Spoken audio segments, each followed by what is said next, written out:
Student सभी का online class में हार्दिक स्वागत है। प्रिय विद्यार्थियों, पिछली ऑनलाइन क्लास में हम पढ़ रहे थे फॉर्मेशन ऑफ यूरिन, मूत्र का निर्माण। तो नेफ्रॉन में मूत्र का निर्माण 3 चरणों में होता है। पहला चरण था अपना अल्ट्राफिल्ट्रेशन, दूसरा था सिलेक्टिव रीएब्जॉर्प्शन, तीसरा था ट्यूबुलर सीक्रीशन, नलिकीय स्रावण। तो हमने पिछली ऑनलाइन क्लास में मूत्र निर्माण की क्रियाविधि का अध्ययन किया था। आज के इस ऑनलाइन क्लास में अपने टॉपिक को आगे बढ़ाते हैं। Other excretory organ in human, kidney के अलावा मानव के शरीर में ऐसे कौन कौन से अंग हैं जो उत्सर्जन में अपनी महत्वपूर्ण भूमिका निभाते हैं। तो देखो, सबसे पहले हम बात करते हैं स्किन, त्वचा की बात करते हैं। देखो, मनुष्य की त्वचा में कई प्रकार की श्वेत ग्रंथियां पाई जाती हैं। कौन सी ग्रंथियां पाई जाती हैं? श्वेत ग्रंथियां पाई जाती हैं। और ये श्वेत ग्रंथियां क्या काम करती हैं? पसीने के साथ, किसके साथ में बात कर रहे हैं? पसीने के साथ जल तथा नाइट्रोजनी पदार्थों के अलावा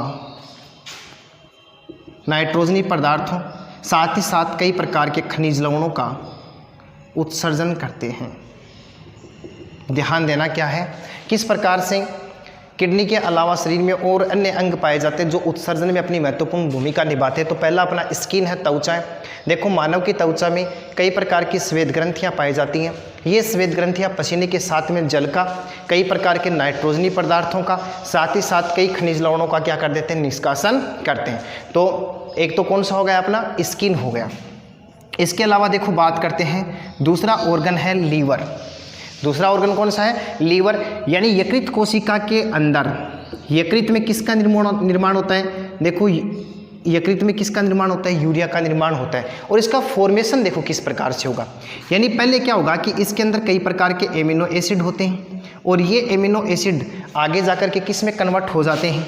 अमोनिया में बदल जाते हैं। और अमोनिया अत्यधिक विषैली होती है, इसलिए अमोनिया को किस में बदल दिया जाता है? यूरिया में बदल दिया जाता है। और उसको क्या कर दिया जाता है? निष्कासित कर दिया जाता है। तो दूसरा ऑर्गन कौन सा हो गया? अपना लीवर हो गया। यानी यकृत कोशिका क्या काम करती है? एमिनो एसिड को तोड़ देती है। तोड़ने के बाद में कई प्रकार के हानिकारक पदार्थ, जैसे फॉर एग्जाम्पल किसका निर्माण होता है? अमोनिया। अमोनिया अत्यधिक विषैली होती है, इसलिए जंतु इसको क्या किस में कन्वर्ट कर देते हैं? यूरिया में कन्वर्ट कर देते हैं। या हम बात किसकी करें? मानव की बात करें तो मानव क्या काम करता है? अमोनिया को यूरिया में बदल देता है और यूरिया के रूप में क्या कर देता है? निष्कासन कर देता है। इस प्रकार से लीवर भी क्या काम करता है? उत्सर्जित पदार्थों को निष्कासित करने में या फिर उत्सर्जित करने में अपनी महत्वपूर्ण भूमिका निभाता है। तीसरा है लंग्स। मानव में एक जोड़ी फेफड़े पाए जाते हैं, जिसका अध्ययन हमने रेस्पिरेटरी सिस्टम में किया था, श्वसन तंत्र में किया था। देखो, क्या होता है, जब एक कोशिका में कोशिकीय श्वसन होता है, किसी भी कोशिका में कोशिकीय श्वसन होगा, यानी सेलुलर रेस्पिरेशन की जब क्रिया होती है तो एक विषाक्त गैस बन जाती है, एक हानिकारक गैस बन जाती है, जिसे हम CO2 कार्बन डाइऑक्साइड कहते हैं। इस CO2 गैस को श्वसन पथ से होते हुए शरीर से बाहर निकालने का कार्य किसका होता है? लंग्स का होता है, फेफड़ों का होता है। देखो, हमने पढ़ा था निःश्वसन और उत्श्वसन। यानी मानव में श्वसन की प्रक्रिया 2 चरणों में कंप्लीट होती है। एक अंतःश्वसन जिसे निःश्वसन कहते हैं, एक उत्श्वसन जिसे बहिर्श्वसन कहते हैं। बहिर्श्वसन के दौरान CO2 को वायुमंडल में मुक्त कर दिया जाता है। इस प्रकार से किडनी के अलावा हमारे शरीर में 3 महत्वपूर्ण अंग पाए जाते हैं जो उत्सर्जित पदार्थों को शरीर से बाहर मुक्त करने में अपनी महत्वपूर्ण भूमिका निभाते हैं। जिनमें एक कौन है? स्किन यानी त्वचा है, जिनमें श्वेत ग्रंथियां पाई जाती हैं, लीवर कोशिका, इसके अलावा एक जोड़ी फेफड़े जो क्या काम करते हैं? CO2 को शरीर से बाहर मुक्त करते हैं। तो अब इसके अलावा देखो, टॉपिक को आगे बढ़ाते हैं और एक और महत्वपूर्ण टॉपिक का अध्ययन करते हैं।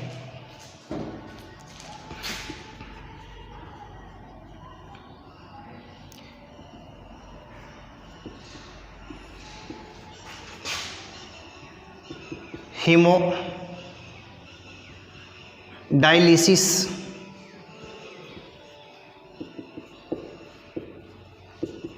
जिसको हिंदी में रुधिर अपोहन विधि कहते हैं, रुधिर अपोहन कहा जाता है। देखो, हीमोडायलिसिस क्या चीज़ है, किस प्रकार से हीमोडायलिसिस को काम में लिया जाता है और कब काम में लिया जाता है? जब मनुष्य के दोनों वृक्क खराब हो जाते हैं, फेल हो जाते हैं, यानी किडनी अपना काम करना बंद कर देती है, उस समय शरीर में बनने वाले नाइट्रोजन युक्त पदार्थ, बात करूं यूरिया की, तो उसको समय समय पर बाहर निकालना आवश्यक होता है। उस समय क्या काम करते हैं कि देखो क्या होता है, जब वृक्क काम करना बंद कर देते हैं, देखो किडनी क्या करेंगी, काम करना बंद कर देती है, वृक्क काम करना बंद करते हैं, उस समय या उस स्थिति में रुधिर में यूरिया की मात्रा बढ़ जाती है। ध्यान देना प्रिय विद्यार्थियों, ब्लड में किसकी मात्रा बढ़ जाती है, यानी रुधिर में यूरिया की मात्रा बढ़ जाती है और वो स्थिति यूरेमिया कहलाती है। ये एक प्रकार का एक्सक्रीशन से रिलेटेड डिसऑर्डर है जो हम आगे पढ़ेंगे। यूरेमिया क्या चीज़ है, रुधिर में अतिरिक्त यूरिया की मात्रा क्या कहलाती है, यूरेमिया कहलाती है। तो जब मानव के वृक्क काम करना बंद कर देते हैं उस समय रुधिर में यूरिया की मात्रा बढ़ जाती है। तो देखो क्या होता है, इस यूरिया की मात्रा को या फिर नाइट्रोजन युक्त पदार्थों को शरीर से बाहर निष्कासित करने हेतु, शरीर से बाहर निष्कासित करने हेतु कृत्रिम वृक्क उपकरण को काम में लिया जाता है। किसको काम में लिया जाता है, कृत्रिम वृक्क उपकरण को काम में लिया जाता है। और यही विधि क्या कहलाती है, हीमोडायलिसिस या रुधिर अपवहन कहलाती है।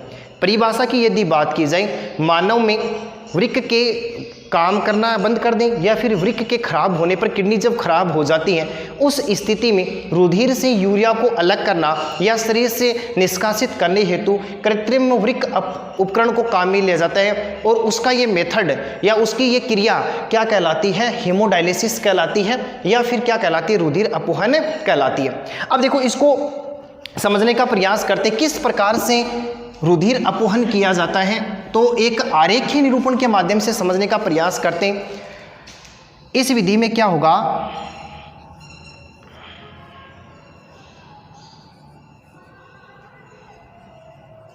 ध्यान देना, एक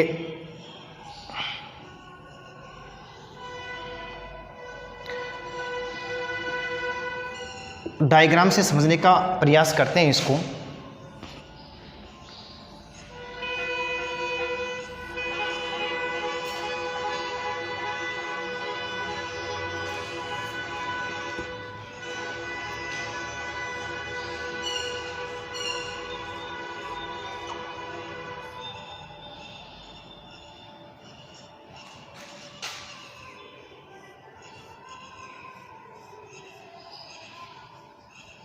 ये कृत्रिम वृक्क का चित्र है।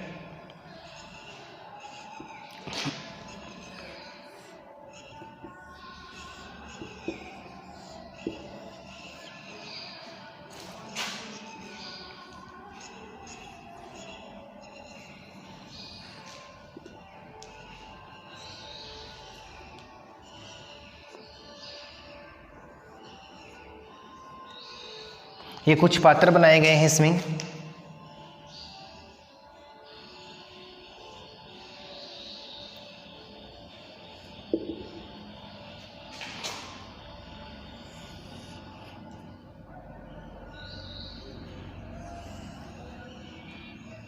इस प्रकार से मनुष्य में कृत्रिम वृक्क की सहायता से रुधिर से किसको अलग किया जाता है, यूरिया को अलग किया जाता है। ये किस प्रकार का मेथड है प्रिय विद्यार्थियों, ध्यान से समझना। इसमें क्या करते हैं, सर्वप्रथम क्या किया जाएगा, शरीर की किसी मुख्य धमनी से, शरीर की कोई भी प्राथमिक या मुख्य धमनी है उस धमनी से रुधिर को निकालते हैं। तो देखो ये हो जाएगी मुख्य धमनी, मेन आर्टरी हो जाएगी, मुख्य धमनी हो जाएगी, और इससे रुधिर को निकाला जाता है, इसे रुधिर को निकाला जाता है। और उस रुधिर को 0 डिग्री सेंटीग्रेड ताप पर, 0 डिग्री सेंटीग्रेड ताप पर ठंडा करके, देखो ध्यान देना, ठंडा करके हिपेरिन नामक प्रतिस्कंदक मिला देते हैं, हिपेरिन नामक प्रतिस्कंदक मिला देते हैं। ध्यान से समझना इस चीज़ को, क्या चीज़ है ये। सबसे पहले हम क्या करेंगे, शरीर के किसी अंग से या किसी मुख्य धमनी से रुधिर को निकालकर 0 डिग्री सेंटीग्रेड ताप पर ठंडा करके हिपेरिन नामक प्रतिस्कंदक मिला देते हैं। देखो यदि उसको 0 डिग्री सेंटीग्रेड ताप पर यदि ठंडा किया जाएगा तो सिंपली है कि ब्लड का क्या बन जाएगा, क्लोट बन जाएगा। क्लोट से बचने के लिए उसमें क्या मिला दिया जाता है, हिपेरिन मिला दिया जाता है। हिपेरिन क्या है, एक प्रतिस्कंदक कारक है। देखो हमारे रुधिर में 2 प्रकार के कारक पाए जाते हैं, स्कंदक कारक और प्रतिस्कंदक कारक। स्कंदक कारक रुधिर का थक्का बनाने का काम करते हैं और प्रतिस्कंदक कारक रुधिर का थक्का घोलने का काम करते हैं। तो 0 डिग्री सेंटीग्रेड ताप पर ठंडा करेंगे तो सिंपल है कि रुधिर का क्लोट बनेगा, तो उस क्लोट को बनने से रोकने के लिए इसमें क्या मिला दिया जाता है, प्रतिस्कंदक मिला दिया जाता है।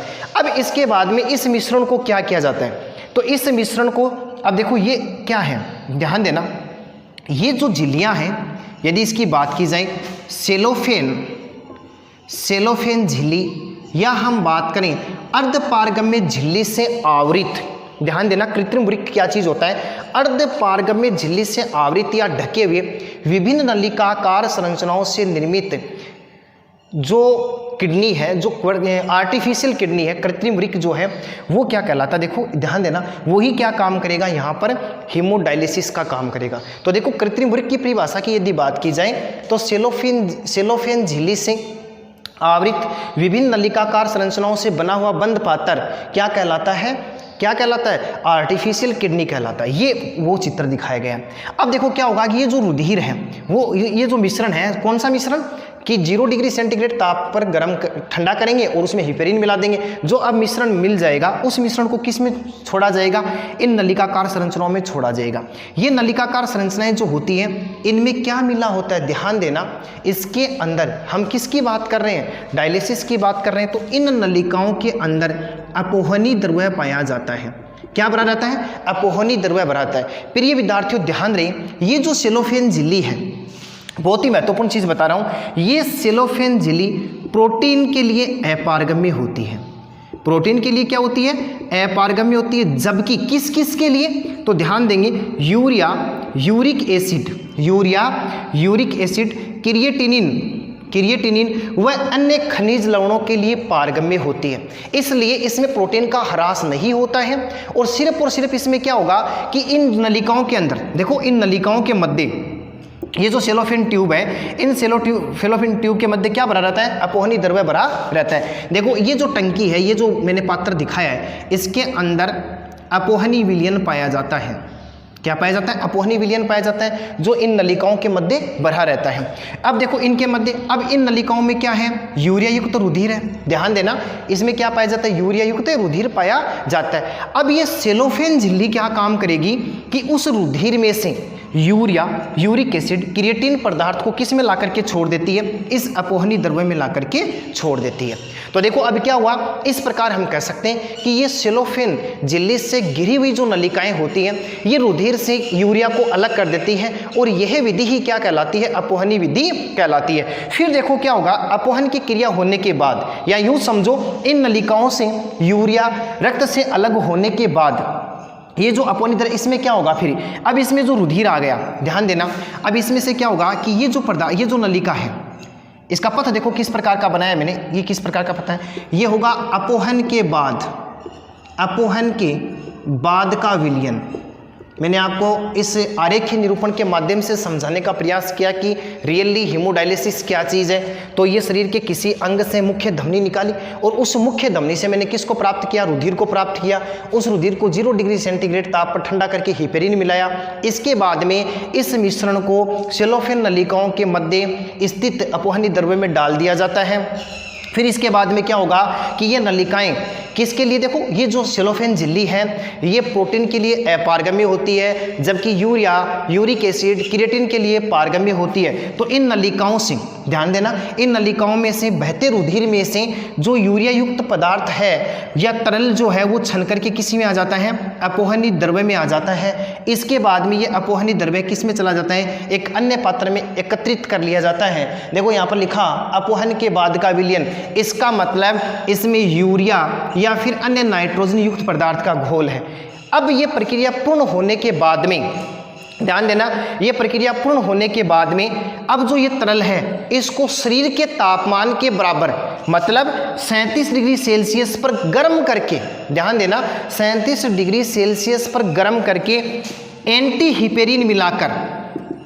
हिपेरिन मिलाकर पुनः सीरा में छोड़ दिया जाता है। और ये जो विधि है क्या कहलाती है, हीमोडायलिसिस कहलाती है। ध्यान रहे, इस विधि में व्यक्ति के जीवन काल को बढ़ाया जा सकता है। ये कंप्लीटली इलाज नहीं है, लेकिन इस विधि के माध्यम से इस रोग से ग्रसित व्यक्ति या हम बात करें जिसके वृक्क खराब हो जाते हैं, तो ये जो आर्टिफिशियल किडनी है या हम बात करें हीमोडायलिसिस के माध्यम से उस व्यक्ति के जीवन काल को बढ़ाया जा सकता है। तो एक बार मैं फिर से फास्टली इसको रिवाइज करने का प्रयास करता हूँ। ये पथ पूरा का पूरा दर्शा रहा है, धमनी से आता हुआ रुधिर पथ को दर्शा रहा है, ये इसके अंदर आ जाता है। फिर ये किसको दर्शा रहा है, यानी यूरिया युक्त जो पदार्थ है, नाइट्रोजन युक्त तरल है, वो किस में आ जाता है, अपवहन के बाद इस पात्र में आ जाता है। और ये पात्र इसको क्या देगा, अपवहनी द्रव्य प्रदान करेगा जो इन नलिकाओं के मध्य में भरा रहता है। और ये सेलोफेन झिल्ली मानो या फिर अर्धपारगम्य झिल्ली मानो, इसमें से यूरिया, यूरिक एसिड, अन्य नाइट्रोजन पदार्थ किस में आ जाते हैं, अपवहनी द्रव्य में आ जाते हैं। ये पूरा का पूरा प्रोसेस क्या कहलाता है, डायलिसिस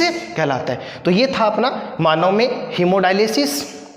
अब इसके बाद देखो इस चैप्टर का अंतिम टॉपिक है कि एक्सक्रीशन से रिलेटेड जितने भी डिसऑर्डर हैं वो किस प्रकार के होते हैं या कैसे पाए जाते हैं, कौन कौन से ऐसे डिसऑर्डर हैं जो इनसे रिलेटेड हैं। तो देखो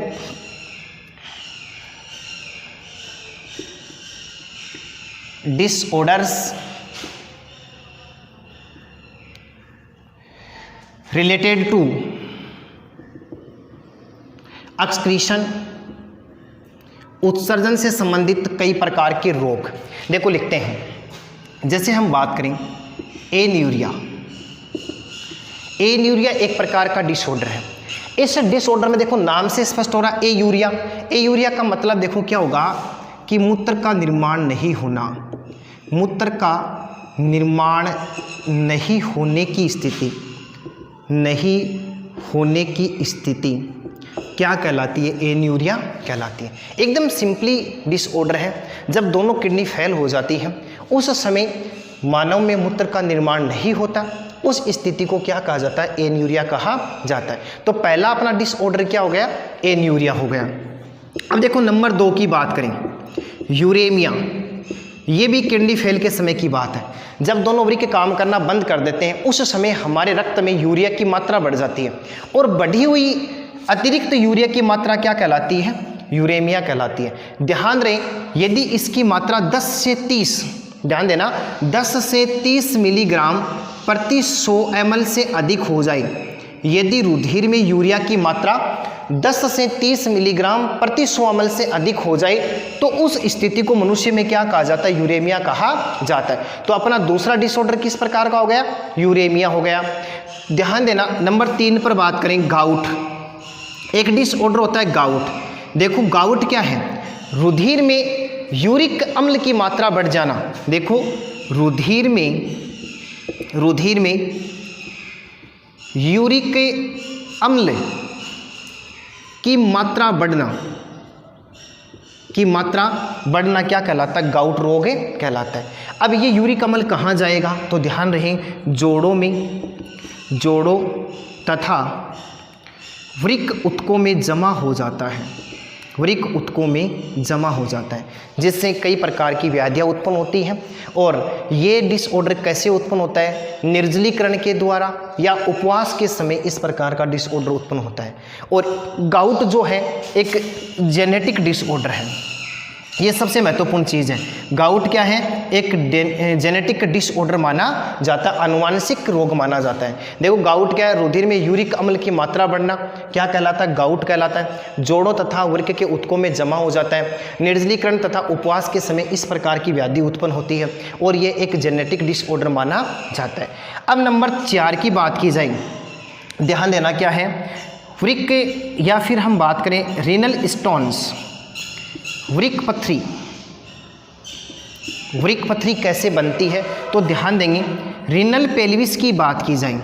अब आपके ध्यान में होना चाहिए, जब हमने स्ट्रक्चर ऑफ नेफ्रॉन को पढ़ा था और स्ट्रक्चर ऑफ किडनी को पढ़ा था, इंटरनल स्ट्रक्चर ऑफ किडनी को पढ़ा था, उस समय पेल्विस की बात कर रहे थे। रीनल पेल्विस क्या है, मूत्रवाहिनी का जो सिरा किडनी में खुलता है, जो प्यालेनुमा होता है, वो क्या कहलाता है, रीनल पेल्विस कहलाता है। कई बार क्या होता है कि रीनल पेल्विस के अंदर कैल्शियम के ऑक्जेलेट, देखो क्या होता है, कैल्शियम के ऑक्जेलेट ये आकर के फोस्फेट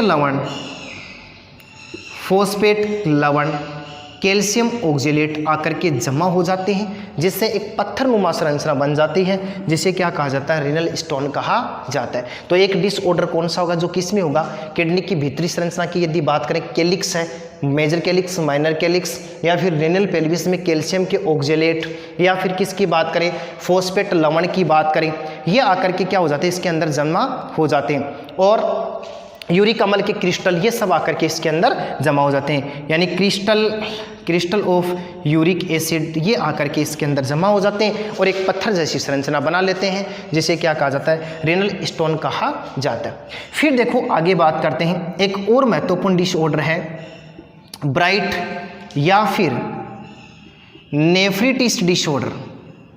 नेफ्रिटिस डिसऑर्डर, ये देखो क्या चीज़ है, ब्राइट नेफ्रिटिस डिसऑर्डर क्या है, ये रोग क्या होता है, जब ग्लोमेरुलस में, ध्यान देना किसकी बात कर रहा हूं मैं, ग्लोमेरुलस में या फिर केशिका गुच्छ में, केशिका गुच्छ में स्ट्रेप्टो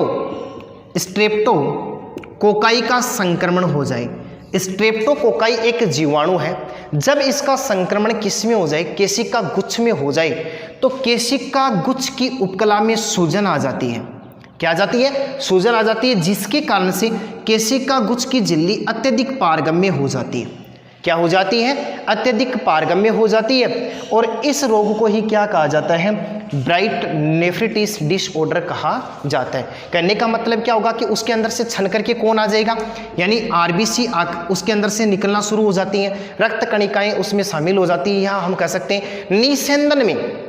देखो अल्ट्राफिल्ट्रेशन पढ़ा था कि उसमें क्या होता है, प्रोटीन तथा रक्त कणिकाओं को छोड़ करके प्लाज्मा का समस्त भाग किस में आ जाता है, बोमेन संपुट की गुहा में आ जाता है, जिसे निस्यंदन कहते हैं। यहाँ पर क्या होगा, यदि स्ट्रेप्टोकोकाई का संक्रमण हो जाए तो ग्लोमेरुलस केशिका गुच्छ में सूजन आ जाती है, जिससे इसकी जो पारगम्य झिल्ली है उसकी पारगम्यता बढ़ जाती है और आरबीसी कणिकाएं छन करके निस्यंदन में आ जाती हैं। इस अवस्था को ही क्या कहा जाता है, ब्राइट या नेफ्रिटिस रोग कहा जाता है। इंपॉर्टेंट कैरेक्टर ध्यान रखना, जब इस नेफ्रिटिस का इलाज नहीं होता है तो यह तरल ऊतकों में जमा हो जाता है और टांगें फूल जाती हैं। देखो ये तरल किस में जमा हो जाएगा, ऊतकों में जमा हो जाता है, जिससे टांगें फूल जाती हैं। और ये रोग क्या कहलाता है, बहुत ही महत्वपूर्ण चीज़ है ये टांगें फूल जाना, ये एक अतिरिक्त लक्षण है इसका नेफ्रिटिस का, जिसमें क्या होगा कि टांगें फूल जाती हैं, जिसे ड्रोप्सी रोग के नाम से जाना जाता है। किसके, एडिमा या फिर हम कह सकते हैं ड्रोप्सी रोग के नाम से जाना जाता है। ध्यान रहे, यदि नेफ्रिटिस का इलाज नहीं होता है तो टांगें फूल जाती है, क्योंकि ये तरल ऊतकों में जमा हो जाता है। इस अवस्था को एडिमा या ड्रोप्सी कहा जाता है। तो हमने कितने डिसऑर्डर की बात की, 5 डिसऑर्डर पढ़ी। फिर इसके बाद देखो हम आगे बढ़ते हैं। 6 नंबर की यदि बात की जाए, ग्लाइकोसूरिया। ये क्या चीज़ है, ग्लाइकोसूरिया। देखो ग्लाइकोसूरिया नाम से स्पष्ट है, ग्लाइकोजन ग्लूकोज, जब रुधिर में ग्लूकोज की मात्रा बढ़ जाती है, तो यहाँ पर हम किसकी बात कर रहे हैं, यूरिन की बात कर रहे हैं। तो देखो मूत्र में ग्लूकोज की मात्रा बढ़ना, मूत्र में ग्लूकोज की मात्रा बढ़ना किसको रिप्रेजेंट करता है, ग्लाइकोसूरिया को रिप्रेजेंट करता है। यानी मूत्र में ग्लूकोज की मात्रा बढ़ना क्या कहलाता है, ग्लाइकोसूरिया कहलाता है। ध्यान रहे प्रिय विद्यार्थियों, ये इंसुलिन की कमी से होता है।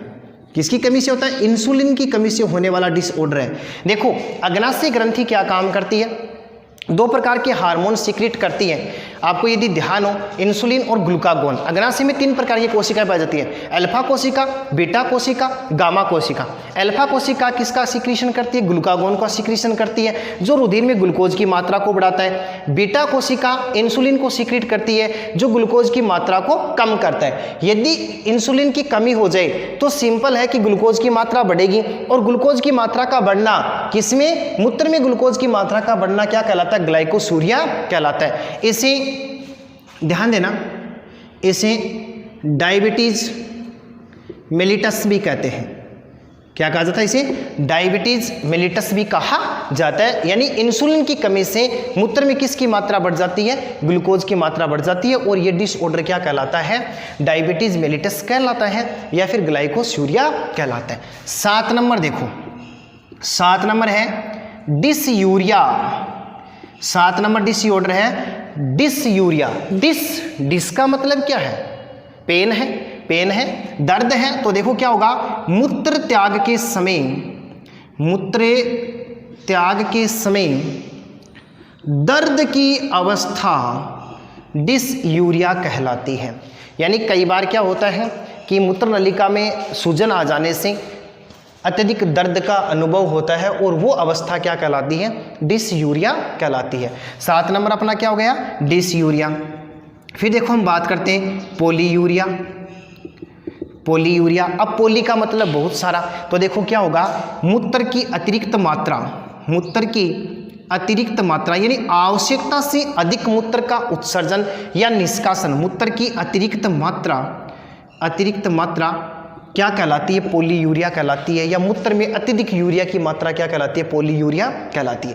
प्रिय विद्यार्थियों, ये जो कंडीशन है ये एडीएच पर निर्भर करती है, एंटी डायूरेटिक हार्मोन पर निर्भर करती है। यदि इसकी कमी हो जाए तो डीसीटी और कलेक्टिंग डक्ट यानी दुरुस्त कुंडली शिरा और संग्राहक नलिका जल का अवशोषण करना कम कर देती है, जिससे इसकी मात्रा बढ़ जाती है, जिससे पॉलीयूरिया या मूत्र की मात्रा बढ़ जाती है। इसे क्या कहते हैं? मूत्रलता के नाम से भी जाना जाता है। अतिरिक्त मूत्रलता यानी अत्यधिक मूत्र की मात्रा क्या कहलाती है? मूत्रलता कहलाती है। फिर देखो ओलिगोयूरिया। ओलिगोयूरिया, मूत्र में यूरिया की कमी, मूत्र में यूरिया की कमी क्या कहलाती है? ओलिगोयूरिया कहलाती है। फिर देखो और आगे बढ़ते हैं। 10 नंबर डिसऑर्डर की यदि बात की जाए,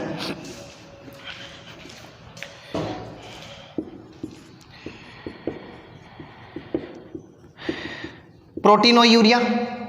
तो देखो इसमें क्या है, नाम से स्पष्ट है, मूत्र में प्रोटीन की अतिरिक्त मात्रा, मूत्र में प्रोटीन की अधिकता। सिंपल सी परिभाषा है, जब मूत्र में प्रोटीन की अधिकता हो जाए तो उसे क्या कहा जाता है? प्रोटीनोयूरिया कहा जाता है। Number 11 ketonuria. अगला डिसऑर्डर क्या है? कीटोन्यूरिया। देखो नाम से स्पष्ट है, कीटोन का आय, जब मूत्र में कीटोन का आय, अब कीटोन काय को देखो यानी एसिटिक अम्ल की अतिरिक्त मात्रा हो जाए या एसिटिक अम्ल की मात्रा बढ़ जाए तो वो अवस्था क्या कहलाती है? कीटोन यूरिया कहलाती है। तो अपना 11 नंबर डिसऑर्डर कौन सा हो गया? Ketone urea. मूत्र में कीटोन काय, एसिटिक अम्ल की अतिरिक्त मात्रा क्या कहलाती है? कीटोन यूरिया कहलाती है। अब आगे देखो 12 नंबर पर एल्केप्टोन यूरिया। एल्केप्टोन यूरिया, एल्केप्टोन जब मूत्र में एल्केप्टोन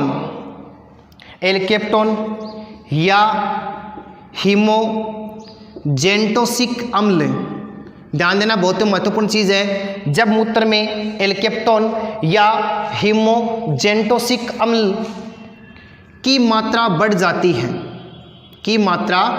जाती है तो वह अवस्था क्या कहलाती है? एल्केप्टोन यूरिया कहलाती है। और प्रिय विद्यार्थियों, जब ये एल्केप्टोन मूत्र निष्कासन के समय वायु के संपर्क में आता है, किसके संपर्क में आता है? वायु के संपर्क में आता है तो मूत्र का रंग काला दिखाई देता है। अतः इस अवस्था को कृष्ण मूत्र रोग भी कहते हैं। बहुत ही महत्वपूर्ण चीज बता रहा हूं आपको। एल्केप्टन यूरिया में मूत्र में एल्केप्टोन या हीमोजेंटोसिक अम्ल की मात्रा बढ़ जाना एल्केप्टोन यूरिया कहलाता है। यह एल्केप्टोन मूत्र निष्कासन के समय वायु के संपर्क में आता है तो इसका रंग काला दिखाई देता है, इसलिए इस अवस्था को कृष्ण मूत्र रोग के नाम से भी जाना जाता है। तो अपने कई प्रकार के डिसऑर्डर थे जिसमें हमने प्रोटीनो यूरिया, कीटोन यूरिया, एल्केप्टोन यूरिया। अब नंबर देखो 13 नंबर की बात करते हैं, हीमेटो यूरिया। अगला डिसऑर्डर कौन सा है? Haemato urea. हीमेटो यूरिया यानी टोटल आरबीसी की संख्या। तो देखो इसके अंदर क्या होगा, मूत्र में आरबीसी की उपस्थिति मूत्र में आरबीसी रक्त कणिकाओं की उपस्थिति क्या कहलाती है? हीमेटोयूरिया कहलाती है। अब 14 नंबर डिसऑर्डर की यदि बात की जाए, हीमोग्लोबिन यूरिया। हीमोग्लोबिन यूरिया यानी मूत्र में किसकी उपस्थिति? एचबी की पाया जाना, हीमोग्लोबिन का पाया जाना क्या कहलाता है? हीमोग्लोबिन यूरिया कहलाता है। तो देखो ये कई प्रकार के ऐसे डिसऑर्डर हैं जो किससे रिलेटेड है? एक्सक्रीशन से रिलेटेड है, जिसका अध्ययन हमने यहाँ किया। Glycosuria, dysuria, polyuria, oliguria, proteinuria, ketonuria, alkaptonuria, haematuria, haemoglobinuria, प्रोटोन यूरिया, ये कई प्रकार के ऐसे डिसऑर्डर हैं जो किससे संबंधित हैं। अब एक और महत्वपूर्ण है, देखो पाईयूरिया, इस पर ध्यान देना। अब पाई का मतलब पस है, पश का मतलब मवाद है, पस का मतलब क्या है? मवाद है। तो देखो मूत्र में मवाद कोशिकाओं का पाया जाना पस या पाईयूरिया कहलाता है। देखो क्या होता है, पाईयूरिया क्या चीज है? यानी किसमें मूत्र में किसका पाया जाना? मवाद कोशिकाओं का पाया जाना क्या कहलाता है? पाईयूरिया कहलाता है। तो ये किससे रिलेटेड थे? एक्सक्रीशन से रिलेटेड सम डिसऑर्डर थे जिनका अध्ययन हमने किया, जिसमें ये थे। एक और महत्वपूर्ण यदि बात की जाए तो मैं यहाँ पर लिखता हूँ 16 नंबर की यदि बात की जाए, एक होता है जॉन्डिस यानी पीलिया। किसकी बात करें? पीलिया की बात करें। जब मूत्र में पित्त वर्णक की मात्रा बढ़ जाती है, मूत्र में पित्त वर्णक की मात्रा बढ़ जाती है, बिलिरुबिन और बिलिवर्डिन की मात्रा बढ़ जाती है, तो मूत्र अत्यधिक पीला हो जाता है और वो कंडीशन क्या कहलाती है? जॉन्डिस या पीलिया कहलाती है। ये कब होता है? जब क्या हो जाए, यानी इनकी मात्रा अतिरिक्त बन जाए या हीमोग्लोबिन अत्यधिक मात्रा में टूट जाए, तो क्या किस प्रकार का डिसऑर्डर हो जाता है? पीलिया हो जाता है। एक डिसऑर्डर और एक्सक्रीशन से, जिसे हम सिस्टिटिस कहते हैं, जिसे क्या कहा जाता है? सिस्टिटिस कहा जाता है। ये क्या होता है? कई प्रकार के जीवाणुओं के संक्रमण से, कई प्रकार के बैक्टीरियाज का यदि संक्रमण हो जाए तो ये मूत्राशय में सूजन आ जाती है, मूत्राशय में सूजन आ जाती है और वो अवस्था क्या कहलाती है? सिस्टिटिस कहलाती है। ये कई प्रकार के डिसऑर्डर थे जिसको हमने यहाँ पर अध्ययन किया। प्रिय विद्यार्थियों, ये अपना चैप्टर यहाँ कंप्लीट होता है, एक्सक्रीटरी सिस्टम ऑफ ह्यूमन, मानव का उत्सर्जन तंत्र। आगे की ऑनलाइन क्लास में एक अन्य टॉपिक के साथ में हम मिलेंगे। धन्यवाद।